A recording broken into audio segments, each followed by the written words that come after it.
네. 여러분, 책과 눈이 맞아본 적이 있습니까? 이렇게 질문하면 여러분들 저를 이상하게 생각할 것 같은데, 남녀가 눈이 맞으면 사랑이 시작되는 거하고 똑같죠. 저도 이 책과 눈이 맞아보면, 정말 책에 갑자기 빨려 들어가고 책과 사랑이 시작되거든요. 그래서 저는 오늘 이 책과 사랑에 빠지는 10가지 단계를, 남녀가 사랑하는 10가지 단계, 이렇게 비춰가지고 한번 설명을 해보려고 해요. 제가 이 아이디어를 어디서 얻었냐면, 발터 베냐민이라는 친구가, 책에서 이런 얘기를 했어요. 책과 창녀의 공통점을 몇 가지 뽑았는데 13가지나 베냐민이 이야기했거든요. 그 중에 하나가 이런 거예요. 책과 여자는 침대로 데려갈 수 있다.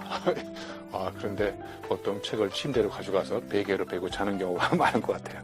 그런데 물화일체가 있듯이 저는 이제 여기서 체가일체 이런 개념을 얘기하려고 해요. 그 책과 내가 한 몸이 되는 거를 체가일체라고 하거든요. 진짜 책을 읽는 여러분 경험을 한번 보세요.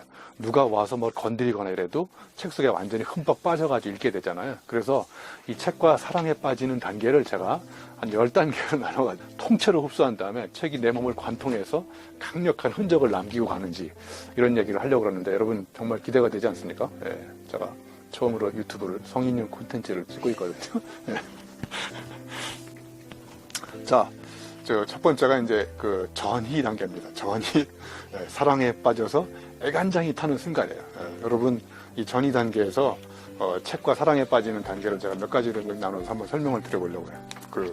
예를 들면, 여러분 이제 서점에 갔을 때, 이 책과 우연히 마주쳤을 때 책이 나를 숨들이 제 마음을 훔쳐가는 경우 경험해 본 적 있나요? 저도 그런 경우 많거든요. 저는 주기적으로 서점에 가서 이렇게 온라인에서 책을 사지만 제가 오프라인 서점에 자주 가는 이유는 온라인 서점에서 경험할 수 없는 그걸 오프라인에서 경험할 수 있어요.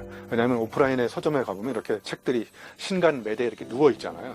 자, 저 누워 있는 장면을 보고 저는 어떤 연상이 됐냐면 그 책들이 누워서 나를 유혹하고 있어요. 야, 좀 빨리 와서 나 좀 만져봐라, 막 나 좀 펼쳐봐라, 막 이렇게 책들이 유혹을 하는데 첫 번째 단계가 뭐냐면 이 들여다보기예요. 첫인상이 인생을 지배하는 거예요. 왜냐하면 여러분 책을 살 때 여러분 어떤 걸 주로 보고 결정을 하나요?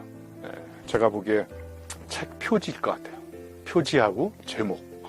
여러분 저도 책을 여러 번 써봤지만 책 제목이 마음에 안 들면 여러분 책을 안 사거든요. 그리고 요즘에 책 디자인도요, 정말 그 북커버 디자인 전문가가 따로 디자인을 하거든요. 그래서 누군가가 이런 얘기를 했어요. 책 커버는 옷이다.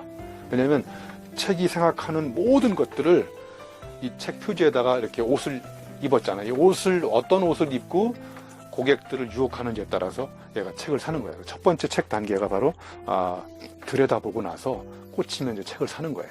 그럼 그때 나를 유혹하는 두 가지가 있는데 표지와 제목이에요. 그래서 제목은 제목을 거하는 거거든요.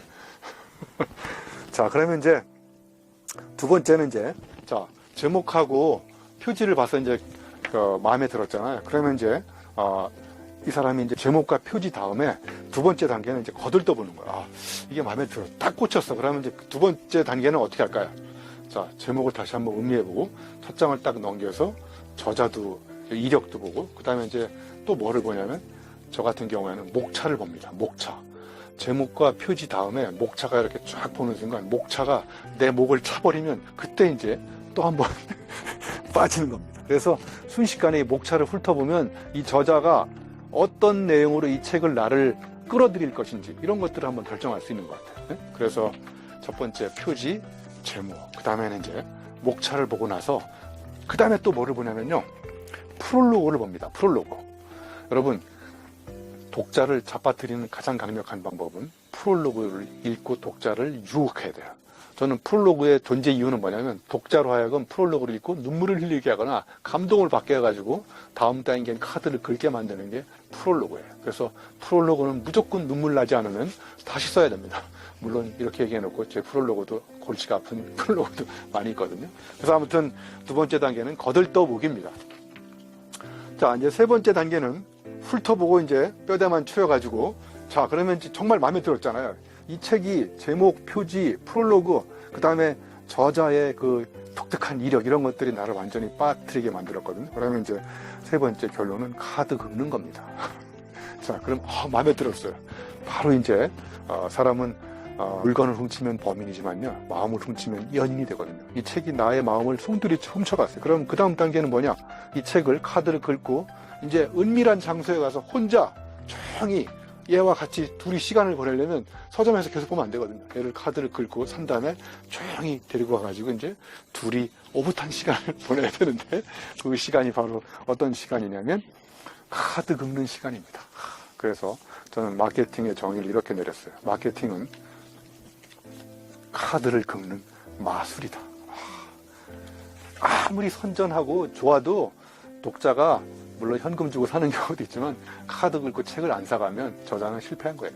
출판사도 실패한 거고. 그래서 세 번째, 훑어보고 카드 긁기. 그래서 저지르면 지름길이 열린다. 카드 긁고 조용히 이제 은밀한 장소에 가서 둘이 오붓한 시간을 보내는 단계가 세 번째 단계입니다.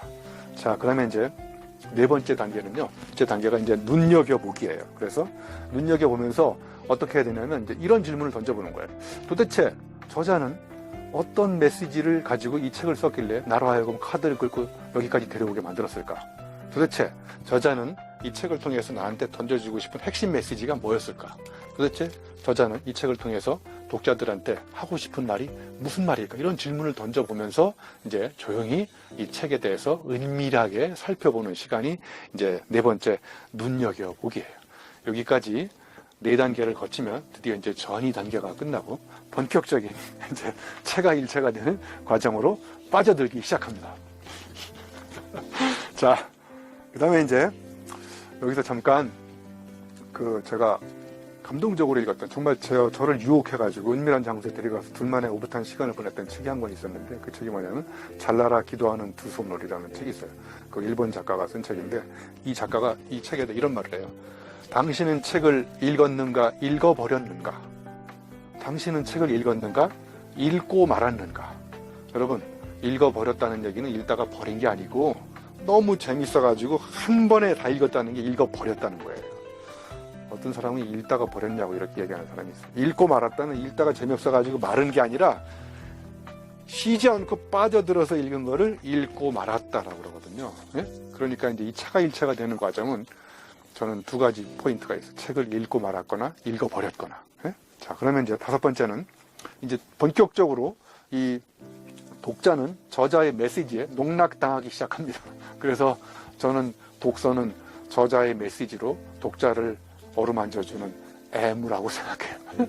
그래서 저자가 던져준 그 독특한 메시지들이 내 몸을 관통하면서 이제 전율하는 행복감을 느끼게 해주는 거거든요. 자, 그럼 다섯 번째는 뜯어보기예요. 이모저모 헤쳐서 보기. 그래서 여기 제가 부제목으로 기록하지 않으면 기억되지 않는다. 자, 그러면 이제 책을 읽으면서 감동적인 문장들이 나와요. 그러면 이제 전율하는 행복감이 늘어나고 무릎을 치면서 내가 이거 생각했던 건데 왜 나는 이렇게 표현을 못하고 이 사람은 이렇게 절묘하게 표현을 했지? 늦게 후회해봐야 소용없어요. 그러니까 다 포기하고 이제 그 문장을 메모해가지고 밑줄을 치고 메모하면서 이제 막 이걸 뜯어보니 이게 도대체 무슨 의미인지, 그 껍질을 캐고 들어가서 저자가 이 문장을 통해 던져주고 싶은 메시지가 뭔지. 왜냐면 나를 감동시킨 문장이었거든요. 나의 마음을 뒤흔들어 놨거든요. 이런 거 단계가 이제 뜯어보기 단계고요. 여섯 번째는 이제 따져보기 단계예요. 따져보기는 뭐냐면 어떤 문장을 보면요, 이걸 이제 제가 부제목에다가 부분 속에 전체가 있다라고 얘기했거든요. 그러니까 책 전체를 관통하는 어떤 한 문장이 있을 수도 있어요. 그런데 어떤 부분을 보면 그 부분 속에 이 책이 추구하는 전체의 메시지를 다 들어있을 수도 있어요. 그래서 이 따져보기는 하나의 메시지를 통해서 책 전체를 이렇게 어떤 의미를 던져주려고 하는지, 그러니까 이제 모래알 속에서 우주를 보는 것처럼 책을 읽다 보면은 간단한 문장이지만 그 한 문장 한 문장 속에서, 그 부분 속에서 저자가 하고 싶은 전체의 메시지를 읽어낼 수 있는 그런 것들을 발견해낼 수가 있거든요. 그게 바로 이제 저는 육안을 심안에 맞춰서 보기. 그래서 이제 육안으로 이렇게 보는 거하고, 그 다음에 이제 심안은 뭐냐면 시인의 마음으로, 예를 들면 이런 거죠. 햄버거를 보면 침이 나온다. 이거는 육안인 거예요. 햄버거를 먹으면 살이 찐다. 이거는 뇌안. 논리적으로 뇌를 분석한 거고, 햄버거를 보면 소의 아픔이 연상된다. 이거는 이제 시인의 마음인 거예요. 그런데 햄버거를 보고 아픔이 연상되는 사람은 거의 없는 것 같아요. 그러니까 심하게 우리는 시만이 없는 것 같아요. 네.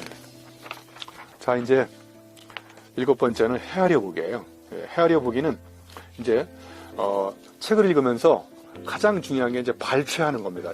일을 뽑는 걸 발췌하는 거하고 똑같이 책을 읽으면서 이제 한 걸음 깊이 들어가서 이제 헤아려 보는 거예요. 헤아려 보려면 이제 이 페이지가 100페이지잖아. 그럼 이 100페이지를 10페이지로 발췌해 보는 거예요. 발췌를 하려면 어떻게 해야 되냐면 나한테 이게 중요하다라고 생각하는 문장들을 그 수많은 문장들을 이렇게 뽑아야 되거든요. 뽑아서 그걸 건져내야 되는데 이게 한두 번 해가지고 되지 않거든요. 어떤 게 중요한 문장인지 다 뽑아보고 싶어요. 그러면 이렇게 두꺼운 책에서 발췌를 하려면 이걸 300페이지를 예를 들면 처음에 다 어려우면 뭐 100페이지가 10페이지로 들어 10페이지. 그러면 이제 10페이지를 나중에 한 장으로 줄이고 그 다음에 이제 한 장을 한 줄로 뽑아내고 이런 게 저는 이제 7번째 헤아려 보기라고 생각해요. 그래서 헤아려 보면서 이제 발췌해가지고 거기서 의미를 발굴해내는 이런 게 저는 이제 이 7번째 헤아려 보기에 해당한다고 생각합니다. 자, 이제 8번째는요, 이제 알아보기에 발췌했으면 요약을 해야 됩니다. 요약은 이제 저자가 말하고자 하는 메시지가 무엇인지 이렇게 속사를 잘 들여다봐야 되거든요. 그래서 책을 엄청나게 읽는데 요약을 할 수 없으면 저는 책을 안 읽는 거나 마찬가지라고 생각해요. 그래서 여러분도 책을 반드시 읽으면 이렇게 한번 생각하면 좋을 것 같아요. 첫 번째, 이 저자가 내 마음을 어루만져줬던 핵심 문장 한번 3가지 한번 써보세요. 자, 그 다음에 이 저자의 문장 3가지를 읽고 또 책을 한 권 읽으면서 내 마음을 움직였던 어떤 느낀 점 3가지 한번 써보고, 자, 그 다음에 또 하나는, 자, 저자의 문장 3가지가 팩트라고 그러면 느낀 점은 필링이잖아요. 그러면 내가 실제 나가서 이 책을 가지고 실천해 볼 것 3가지, 파이팅 할 것 3가지. 그래서 저는 이걸 3F라고 그래요. 팩트, 메시지 3가지, 느낀 점 3가지, 그 다음에 파이팅, 실천하면서 할 것 3가지. 그러면 책 한 권 읽고 9가지로 요약을 할 수 있잖아요. 그 다음에 이제 마지막에 이 책을 한마디로 이야기하면 뭐다. 그러면 이제 책 한 권을 읽고 한마디로 요약하는 연습을 계속하면 이게 여러분한테 엄청난 사유가 늘어날 수가 있어요. 우리가 어떤 여인을 만난다면 이 여인의 사실 3가지 한번 써보고 이 여인에 대해서 느낀 점 3가지 써보고 내가 앞으로 이 여인을 오랫동안 만나려면 이 3가지를 더 실천해야 되겠다 이렇게 쓴 다음에 이 여인을 한마디로 얘기하면 뭐다 이렇게 얘기하는 거하고도 비슷할 것 같아요.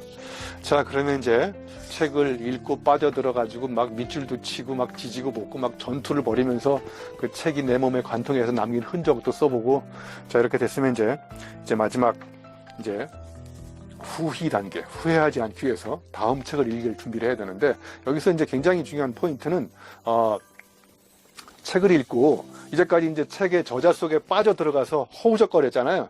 그러면 이렇게 해서 끝나면 여러분은 영원히 책을 읽는 그냥 독자로 끝납니다. 자, 그러면 여기서 뭐를 해야 되냐면, 자, 저자의 몸속으로 들어갔던 내 몸을 꺼내가지고 빠져나와야 됩니다. 책 속에서 빠져나와가지고 이제 8번째, 9번째가 뭐냐면 뚫어보기예요. 뚫어보기. 자, 뚫어보기는 뭐냐면 내가 이제 이 책을 읽은 다음에 그러면 나는 내 삶에 비춰봤을 때 이 저자가 던져주는 메시지의 시사점은 뭐냐? 이 책을 쓴 저자는 이렇게 정말 멋있는 삶을 살았는데 왜 나는 이 모양 이 꼴로 살지? 그래서 정리를 해보면 그 전이 단계가 그 책을 읽기 전에 저자를 읽는 거예요. 저자가 도대체 무슨 생각을 했고 어떤 문제의식을 가지고 이 책을 썼는지. 그 다음에 책가 일체가 되는 본문 단계에서는 책 속으로 완전히 빠져드는 거예요. 그 다음에 이제 후희 단계는 책을 읽고 나서 나를 읽어보는 거예요. 나를. 그러니까 이 신영복 교수가 독서는 3독이라고 그랬잖아요. 저자를 읽고 책을 읽고 그 다음에 나를 읽어봐라. 이 마지막 단계가 굉장히 중요하거든요. 그래서 니체도 그랬어요. 책을 다 읽은 다음에 이제 너는 나로부터 떠나라. 앙드레 지드가 쓴 지상의 양식에 보면 맨 끝에 문장에 책을 다 읽은 다음에 책을 버려라 이런 얘기가 나와요. 자, 그러면 이제 9번째가 뚫어보면서 도대체 이 책이 나한테 던져주는 의미와 시사점은 뭔지. 그래서 이제 이런 말이 있어요. 모든 독자는 자기가 읽은 책의 저자다. 그러니까 독자로서 끝나는 게 아니라 이제 내가 나의 삶을 반추해보고 실천해보고 그 다음에 나의 의미를 내 생활을 반성해보고 성찰해볼 때 이 책이 던져주는 의미와 시사점이 뭔지가 이제 9번째고요. 이제 마지막 꿰뚫어보기입니다. 뚫어보기와 꿰뚫어보기는 굉장히 차이가 있거든요. 10번째 이제 더 이상 볼 것이 없는 상태가 꿰뚫어 보는 거거든요. 그래서 이제 책을 읽고 나서 이 책을 관통했으면 혼자만 감동받지 말고 이제 내 주변 사람들한테 오염을 시키는 단계.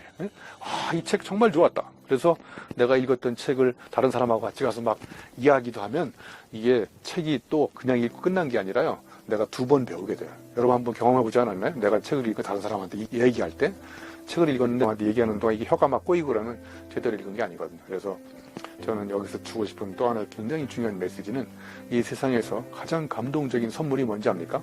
뇌물입니다. 뇌물이 뭐냐면 뇌를 말랑말랑하게 하는 선물이 뇌물이에요. 그 뇌물이 뭐냐면 이 바로 책이에요. 내가 이게 감동적으로 이 헝거라는 책을 읽었어. 그러면 이거 밑줄 읽고 막 친 다음에 이거를 이제 다른 사람들한테 선물을 주려면 여기서 중요한 포인트는 다른 사람한테 감동적인 책 선물이 되려면 그 사람의 상태와 그 사람의 아픔을 정확히 알고 있어야 그 사람의 마음을 치유할 수 있는 선물을 줄 수 있거든요. 근데 저한테 선물 주는 사람이 굉장히 많은데 도대체 도움이 안 되는 책이 너무 많아요. 그래서 이 책 선물은 정말 상대방과 긴밀한 연락 관계를 가지고 그 사람을 평상시에 잘 알아야만 이 선물을 줄 수가 있고 그 선물이야말로 그 사람한테 정말 뇌를 말랑말랑하게 하는 뇌물이 될 것 같아요. 그래서 책으로 감동시키는 마지막에 장일 저는 이제 전문용어로 공명의 장이라고 그래요. 공명이 바로 이 공감대가 파장이 막 시공간을 초월해가지고 널리 이렇게 퍼져나가는 거를 공명의 장이라고 해요. 그러니까 이제 책을 혼자 읽고 감동받고 차가일체가 돼서 빠져나와가지고 이제 내 삶을 비춰보고 그 다음에 마지막에 이제 이 감동받았던 사람들을 다른 사람들한테 전파시켜가지고 다른 사람도 이제 책을 읽게 만드는 그래서 똑같이 이제 집단으로 책의 사랑에 빠지는 거예요. 이런 놀라운 장면을 책을 읽는 10단계로 들어보니까 별로 야하지도 않죠. 자, 아무튼 이렇게 책 읽는 거를 우리가 사랑이라는 거에 비유해가지고 해보면 뭐든지 우리가 사랑하면 알게 되잖아요.